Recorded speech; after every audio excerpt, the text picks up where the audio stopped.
இந்த தவக்காலத்தில் எவ்வாறு நாம் அதிலிருந்து தப்பித்துக் கொள்ள முடியும் என்பதையும் நாம் பார்த்து வருகிறோம். இன்றைய நாளில் நாம் உழைப்பு பற்றியும் உழைப்பு சுரண்டல் பாவம் என்பதை நாம் சிந்திக்க அழைக்கப்படுகிறோம். உழைப்பு புனிதமானது. எப்படி நம்மால் சொல்ல முடிகிறது? நம்முடைய கடவுள் திருமறை வழியாக தம்மை நமக்கு வெளிப்படுத்துகிற போது அவரை உழைக்கின்றவராகத்தான் நமக்கு வெளிப்படுத்துகிறார். ஆதியாகம புத்தகத்தில் வருகின்ற முதல் அத்தியாயம் கடவுள் உழைக்கிறார் என்பதை தான் நமக்கு வெளிப்படுத்தி காட்டுகிறது. பூமி ஒழுங்கின்மையும் இருளும் படர்ந்திருந்தது. அப்போது கடவுள் தம்முடைய உழைப்பால் அந்த ஒழுங்கின்மையும் வெறுமையுமாக இருந்த அந்த உலகை அழகும் ஒழுங்கும் நிறைந்த உலகாக தம்முடைய உழைப்பால் அதனை மாற்றி அமைக்கிறார். காலையும் மாலையும் 6 நாட்கள் உழைக்கிறார். அப்படி உழைத்ததால் 7ஆம் நாள் ஓய்ந்திருந்தார் என்று திருமறை நமக்கு எடுத்து காட்டுகிறது. அது மட்டுமல்ல, மனுக்குலத்தை உருவாக்கியது தம்முடைய உழைப்பால். மண்ணை எடுத்து அதனை பிசைந்து ஒரு சிற்பி எப்படி கல்லை கொண்டு ஒரு உருவத்தை செதுக்குகிறாரோ அதுபோல் மண்ணை எடுத்து நம்முடைய உருவத்தை பிசைந்து வடிவமாக்கி அதில் ஜீவ சுவாசத்தை ஊதி உயிர் மூச்சை ஊதி நம்மை உயிருள்ள ஆத்மாவாக ஜீவ ஆத்மாவாக அவர் மாற்றினார். இந்த உழைப்பு கடவுளிடமிருந்து வந்தது. கடவுள் உழைத்தார். அந்த உழைப்பை மனுக்குலத்திற்கும் கொடுக்கிறார். எல்லா படைப்புகளுக்கும் அதனை கொடுக்கிறார். ஆகவேதான் இது புனிதமானது என்று நாம் சொல்கிறோம். ஆதாமும் ஏவாளும் அந்த தோட்டத்தில் இருப்பார்கள். அப்போது கடவுள் வருவார். அவர்களை பண்படுத்தவும் பாதுகாக்கவும் அந்த தோட்டத்திலே அவர்களை வைத்தார். அது அவர்களுக்கு தரப்பட்ட உழைப்பு. அது மட்டும் இல்லை, ஒரு நாள் அவங்க 2 பேரையும் சாயங்காலமாக கூப்பிட்டு ஆதாம் ஏவாளை இந்த மிருக இனங்களுக்கு மிருக ஜீவன்களுக்கு எல்லாம் நீங்கள் பெயர் சூட்டுங்கள். அப்போ அவர்கள் உழைக்கிற அந்த உழைப்பை பார்த்து அதில் மகிழ்ந்த கடவுள்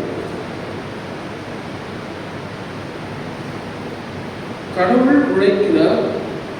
அந்த உழைப்பை மனுக்குலத்துக்கு கொடுத்தார். மனுக்குலத்துக்கு மட்டுமல்ல, படைப்பு அனைத்துக்கும் இந்த உழைப்பை அவர் கொடுத்து அதனை புனிதமாக்கினார். நமக்கு ஒருவேளை தோணலாம், நாம உழைக்கிறோம், இயற்கை எங்கடா உழைக்கிறது அப்படின்னு. இயற்கை உழைக்கிறதா இல்லையா? உழைக்கிறது. நாம மண்ணில் விதைய போட்டா அதோடு நம்ம வேலை முடிஞ்சிருது.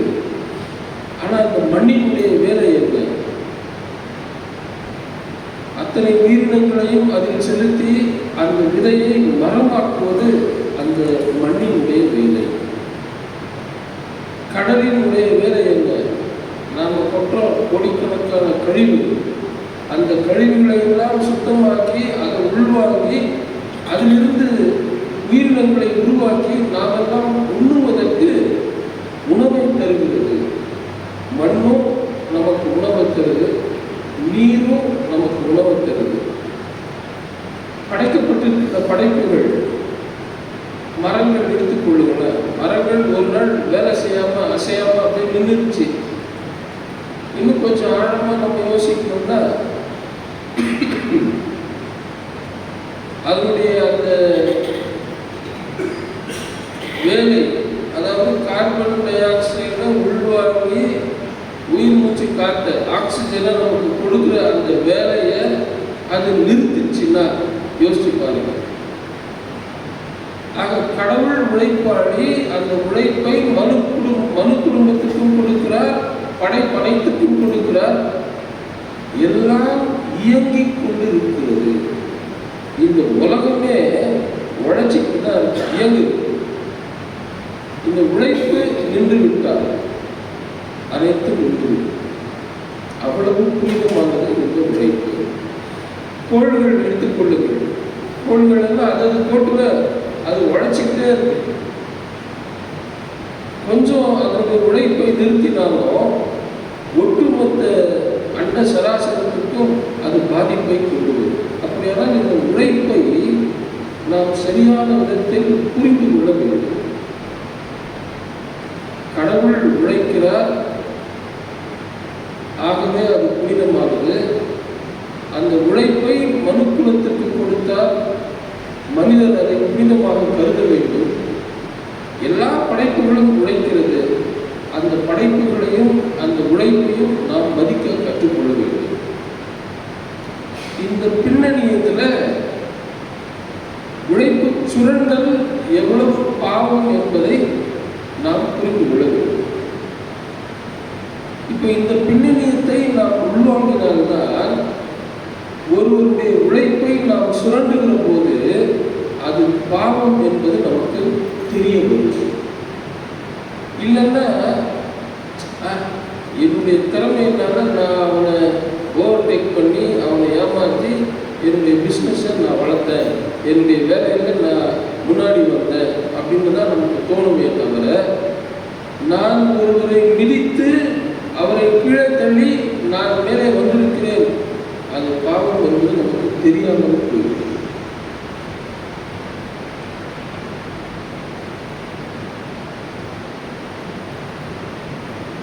இஸ்ரேல் மக்கள் எகிப்தில் இருந்தார்கள். எகிப்தின் மன்னன் அவர்களுடைய உழைப்பை சுரண்டினார். கடவுள் எந்த நிலையையும் பொறுத்துக் கொள்வார். ஆனால் ஒருத்தருடைய உழைப்பை சுரண்டினா அது மிகப்பெரிய பாவமாக அவர் கருதுவார்.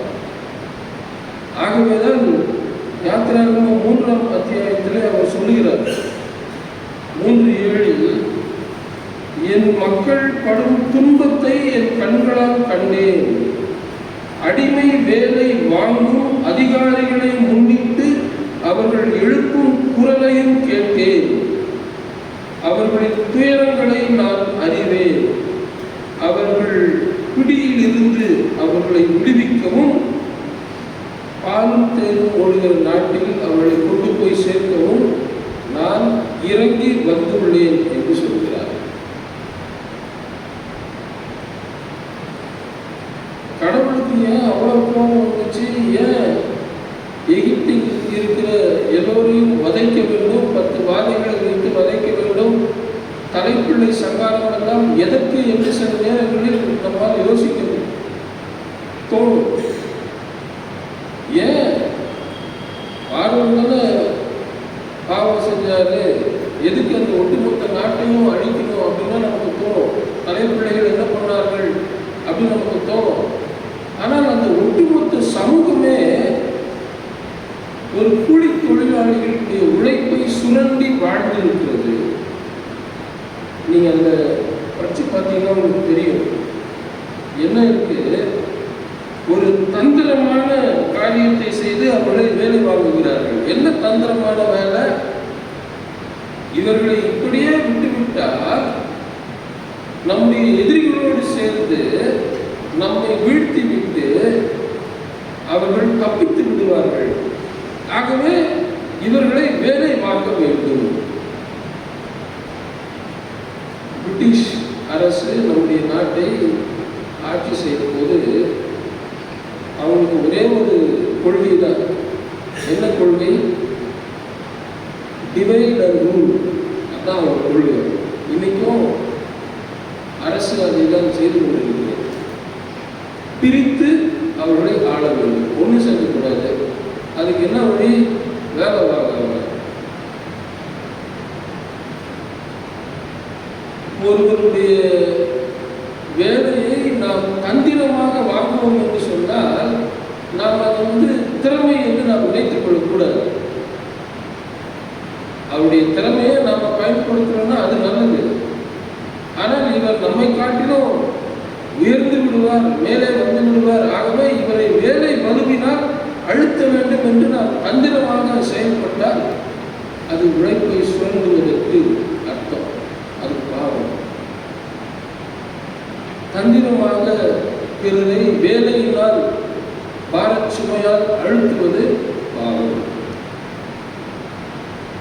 சில இடத்துல சொல்லுவாங்க, ஒரு நிறுவனத்தில் 100 பேர் வேலை செய்வாங்க.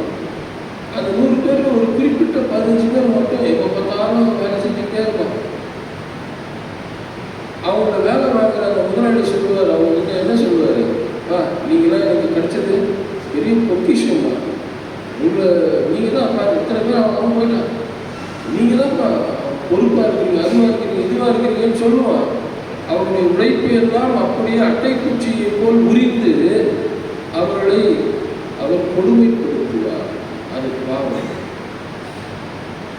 ஒரு பள்ளிக்கூடம் இருக்கும், அங்கே எல்லா ஆசிரியர்களும் வேலையை செய்ய மாட்டாங்க. ஒரு குறிப்பிட்ட ஒரு 4-5 ஆசிரியர்களை மட்டும் வச்சு அவருடைய வேலை வாங்குவார்கள். அது பாவம். ஒடுக்குவதற்காக வேலை வாங்குவதும் பாவம். தந்திரமா வேலை வாங்குறதும் பாவம். இன்னொன்று ஒடுக்குறது. என்ன ஒடுக்குறது? இவர்கள் இப்படியே விட்டுவிட்டால் இவர்கள் பலசாலிகளாக மாறிவிடுவார்கள். ஆகவே இவர்களை ஒடுக்க வேண்டும். ஒடுக்கிறது எப்படி ஒடுக்கிறது? அதிகமான வேலையை கொடு. இது வரைக்கும் இவங்களுடைய டார்கெட் இவ்வளவு, இன்னும் அதிகமான டார்கெட்டை கொடு. அவர்கள் நிமிர முடியாதபடி அவர்கள் மேல் சுமைகளை வைப்பதால் அவர்களை ஒடுக்குவது. சில நேரங்களில் தந்திரவாதிகள் அப்படிதான் செய்வாங்க. உழைப்பாளர்களை சிந்திக்க விடாமல் மேல மேல மேல அவங்க வேலையை கொடுத்து வெறும் அந்த வேலையை பற்றி மட்டும்தான் யோசிச்சுட்டு இருப்பாங்க. தவிர அவருடைய வளர்ச்சியை பற்றியோ அவருடைய காரியங்களை பற்றியோ அவரால் சிந்திக்க முடியாது. ஒரு கல்லூரி இருக்கு, அந்த கல்லூரியில் ஒரு துறையில் ஒரு 15 பேராசிரியர்கள் இருப்பார்கள். வளர்ந்து வருகிற ஒரு பேராசிரியர் சிறப்பான உரை ஆற்றுகிறார், மாணவர்கள் எல்லாரும் அவரை பற்றி பெருமையாக பேசுகிறார்கள் அப்படின்னு சொன்னால் உடனே அந்த துறை தலைவர், அடடே இவரை விட்டா நமக்கு மேலே வந்துருவாரு, நமக்கு பெயர் புகழ் இல்லாமல் போய்விடும் சொல்லி அவருக்கு இந்த வேலை அந்த வேலை எல்லாம் கொடுத்து அவரை அப்படியே அழுத்தி விடுவது. தந்திரமாய் வேலை வாங்குவது பாவம். கொடுமைப்படுத்த வேண்டும், அடிமைப்படுத்த வேண்டும் என்று வேலை வாங்குவதோ பாவம். பிறர் வளரக்கூடாது என்பதற்காக வேலை வாங்குவதும் பாவம். இப்படி இந்த எகிப்திய மன்னன் செய்ததுனால அவருடைய வாழ்க்கையை பாருங்களேன். திருமுறை வாக்கியம் இப்படி இருக்குது, கடினமான சாந்து செங்கல் வேலையாலும் அனைத்து வயல்வெளி வேலையாலும் மேலும் கொடுமைப்படுத்தி வாங்கிய ஒவ்வொரு வேலையாலும் அவர்கள் வாழ்க்கையை கசந்து போகும்படி செய்தார். உழைப்பு என்பது மகிழ்ச்சியினால் செய்யப்படுகின்ற ஒன்று. இன்னைக்கு வேலைக்கு போகணுமே அப்படின்னு நினைச்சா அந்த வேலையும் உருப்படாது, அவருடைய வாழ்க்கையும் உருப்படாது. இன்னைக்கு போய் இந்த வேலையை செய்யணும் அப்படின்னு போனால் அந்த வேலையும் உருப்படும், அவருடைய வாழ்க்கையும் உருப்படும். உழைப்பு என்பது கடவுளிடமிருந்து நமக்கு வந்தது. ஆகவே அதை நாம் மகிழ்ச்சியாக கொள்ள வேண்டும். உழைப்பு அப்படித்தான் மனுக்குலத்துக்கு கொடுக்கப்பட்டது. ஆனால் இந்த சாணக்கியத்துவம் சொல்றோம் இல்லையா, தந்திரம், மற்றவர்கள் வளரக்கூடாது என்கிற எண்ணம், மற்றவர்களை கொடுமைப்படுத்த வேண்டும் என்கிற எண்ணம், இவையெல்லாம் சேர்ந்து இந்த உழைப்பு ஒரு மனிதனுக்கு கசப்பாக மாறிவிடுகிறது. உழைப்பு வந்து மகிழ்ச்சியாக செய்யணும், சந்தோஷத்தோடு செய்யணும், உத்வேகத்தோடு செய்யணும். நான் இன்னைக்கு போய் ஆஃபீஸில் போய் அலுவலகத்தில் போய் இந்த வேலைக்கெல்லாம் முடிப்பேன், இன்னைக்கு என்னுடைய கடைக்கு போய் இந்த வேலையெல்லாம் நான் செய்து முடிப்பேன் என்கின்ற ஆர்வத்தோடு அவர்கள் செய்ய வேண்டும். ஆனால் அதிகப்படியான வேலை வாங்குவதும் உழைப்பை சுரண்டுவதும் அவருடைய வாழ்க்கையை கசப்பாக்கி விட்டது. அதனால தான் சாமி இறங்கி வந்து அவருடைய வாழ்வில் நீதி செய்ய வேண்டும் என்று சொல்லி தொழில் செய்கிறார். இப்போ நம்ம தோணும், நாங்கள் ஒன்றும் உழைப்பை சுரண்டலை, நான் ஒரு முதலாளியும் கிடையாது, எதுவும் கிடையாது, நான் தான் தொழிலாளி தான், நான் என்ன பெருசாக உழைப்பு போய் சுரண்ட போகிறேன், அதனால் நான் பாவம் செய்ய நம்ம நினைப்போம். நாம் வாழ்கிற இந்த ஆணாதிக்க சமூகத்தில் பெண்களுடைய உழைப்பு அனுதினமும் சுரண்டப்படுகிறது. வீட்டில் 2 பேரும் வேலைக்கு போயிட்டு வருவாங்க, 2 பேரும் வேலைக்கு போயிட்டு வந்து வீட்டில் உட்காந்துருப்பாங்க. யார் தான் போய் தேநீர் போடுறது? பெண்கள் தான் போய் போடுறாங்க.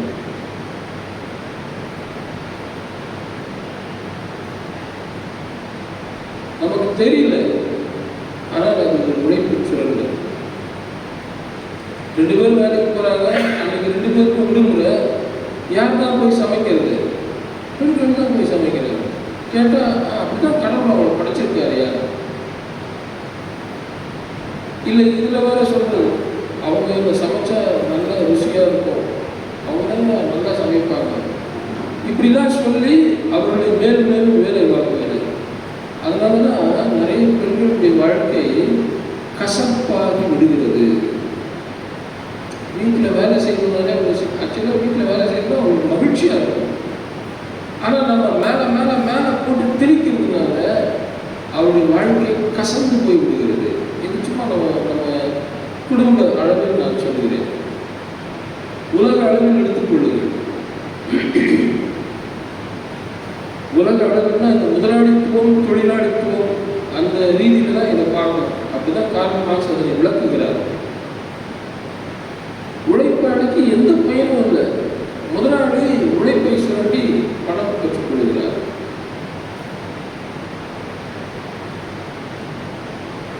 ஒரு நாற்காலி செய்கிற ஒருத்தர் இருக்கிறார்னு வச்சுக்குவோம். அவர் ஆச்சாரியன்னு சொல்றோம் இல்லையா? நான் இந்த பேரையும் சொல்ல விரும்பல, அவருடைய தொழிலை சொல்றேன். அவர் இருக்காரு, அவர்கிட்ட இருக்கிறது 100 ரூபாய். மரம் வாங்கிட்டு வர்றாரு, நாற்காலி செய்கிறார், அவருடைய உழைப்பை கொடுக்குறார். 100 ரூபாய்க்கு மரம் வாங்குறார், 100 ரூபாய்க்கு உழைக்கிறார். அதை எடுத்துட்டு போய் விற்கிறார் அந்த ஊரில். ஊருக்காரெல்லாம் ஏமா என்ன பெருசாக எவ்வளோ சொல்கிறார்? 300 ரூபாய் கொடுங்க, இல்லை 250 ரூபா வச்சுக்கோ. சரி, ஏதோ வாங்கிட்டு வர. இப்போ அவருக்கு எவ்வளோ லாபம்? எவ்வளோ லாபம்? 50 ரூபாயா? சரியா சொல்லுவோம். உழைப்போட சேர்ந்து அவருக்கு எவ்வளோ வருது? 150 ரூபா வருது. இதை ஒருத்தர் பார்க்குறான், நீ எவ்வளோ செய்வோம் ஒரு நாளைக்கு? 10 ஸ்கூல் செய்வோம் சார். கொஞ்சம் காசு இல்லை, உழைப்பு தான் என்ன பண்ணணும். நீ ஒன்றும் பார்க்கக்கூடாது, இந்த 1000 ரூபாய் 10 ஸ்கூல் எனக்கு செஞ்சு கொடு. ஐயோ சந்தோஷம். ஒரே நாள் போகிறாரு, மரம் வாங்கி வர்றாரு, 10 ஸ்கூல் செய்கிறாரு, விற்கிறதுக்கு போகிறாரு. எங்கே போகிறாரு? விற்கிறதுக்கு போகிறாரு. கூட நான் பார்க்குறேன், அதெல்லாம் நீ இரு. நேராக சந்தைக்கு போகிறாரு. மார்க்கெட்டிங் அட்வர்டைஸ்மெண்ட் மார்க்கெட்டிங் பண்ணிட்டு இதை எடுத்துட்டு போய் ஒரு ஸ்டூல் எவ்வளோ விற்கணும்? லோக்கல் 250 ரூபா. இவருக்கு மார்க்கெட் எடுத்துட்டு போய் 500 ரூபாய்க்கு விற்கிறார். சரிதானே? 500 ரூபாய்க்கு விற்கிறார். இப்போ 500 ரூபாய்க்கு விற்றாருன்னா உழைப்பு இந்த தொழிலாளிது முதல் இவருது. இவரும் 1000 ரூபாய்க்கு போட்டிருக்காரு, இவரும் 1000 ரூபாய்க்கு வேலை செஞ்சிருக்காரு. அப்போ அந்த வர லாபத்தில் சம பங்கு போகணுமா? ஆனால் அவர் அப்படி பண்ண மாட்டார். உனக்கு ஒரு ஸ்டூலுக்கு எவ்வளோ கிடைச்சிருக்கா? 150 ரூபா. இந்த 10 ஸ்டூல் 1500 ரூபா வச்சுக்கோ, மீதி எல்லாம் எந்து. இதுதான் முதலாளித்துவம். நமக்கு தோணும் அவர் முதல் போட்டார் அப்படின்னு. இல்லை, முதல்ல அவர் போட்டார், உழைப்பு இவர் போட்டார், ரெண்டும் சமம் தான். இப்படித்தான் இந்த உலகம் இயங்கி கொண்டிருக்கிறது. நாம நினச்சிக்கிறேன், என் பையன் ஐடியில் வேலை செஞ்சு மாதம் 1 லட்சம் ரூபாய் சம்பாதிக்கிறான்னு. அது உழைப்பு சுரண்டல். வேற வழி இல்லை. நம்மளும் இந்த வழி இல்லாத நிலைமையை முதலாளித்துவம் பயன்படுத்தி கொண்டு நம்முடைய இரத்தங்களை உரிகிறது. அது உண்மையில் பாவம். அவங்க நாட்டில் ஒரு வேலையாளர் வச்சா அந்த வேலைக்கு அவன் 5 லட்சம் ரூபாய் கொடுக்கணும். அதனால அவன் நாட்டில் அவனால் வைக்காம அவன் நாட்டு வேலையை நம்ம நாட்டு ஆள் வேலை செய்ய வச்சு 1 லட்சம் ரூபாய் கொடுத்து நம்ம ஏமாத்துகிறான், நம்முடைய ரத்தத்தை உரிகிறான். இது பெரிய அளவில் நடக்கிற உழைப்பு சூழல். அப்போ நமக்கு தோணும், இதெல்லாம் கடவுள் பார்க்கிறாரா இல்லையா? கடவுள் பார்த்து கொண்டு தான் இருக்கிறார். அதற்கான நீதியை அவர் செய்து கொண்டு தான் இருக்கிறார்.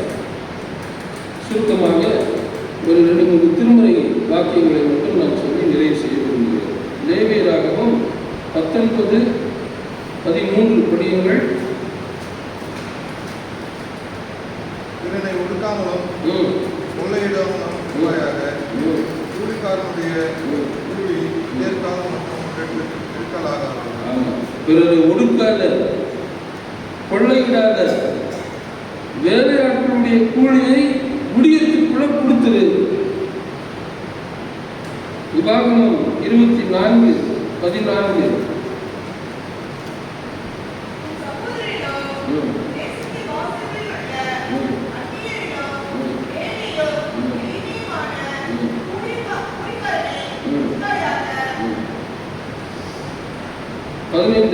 அவரது கூலியை அதே நாளில் கொடுத்து விடு, அதிலவன் மறைமுகங்களை கொடு. ஏனெனில் அவர் வறியவராக இருப்பதால் அவரது பிழைப்பு அதில் அடங்கி உள்ளது. உழைப்புனா நம்ம சும்மா நினைக்கூடாது, அது உயிர். அவன் வாழ்வதே அதுதான். இல்லை எனில் உனக்கு எதிராக ஆண்டவரை நோக்கி முறையிடுவார், அப்போது அது உனக்கு பாவமாகும். இந்த உழைப்பு ஓய்வை சார்ந்து வருகிறது. உழைப்பும் ஓய்வும் சமமாக இருக்கும். அதனால தான் கடவுள் 6 நாள் உழைத்தார். உழைப்பாளுக்கு ஓய்வு வேணும், 7ஆம் நாள் ஓய்ந்து இருக்கிறார். இந்த ஓய்வை புனிதப்படுத்தினார். ஏன் ஓய்வு நாள் இருந்தாலும் அதை புனிதப்படுத்தல. இந்த உழைப்பாளி 6 நாளும் புனிதமாக உழைத்திருக்கிறார். அவர் ஓய்ந்திருக்கிற அந்த நாள் புனிதமாக்கப்பட வேண்டும் அப்படின்ட்டு தான் அதை புனிதப்படுத்துகிறார். இன்னைக்கு உழைப்பாளிக்கு ஓய்வுன்றது இல்லாமல் போய்விட்டது. கடைசியாக யாத்திராகமம் 20:8-10.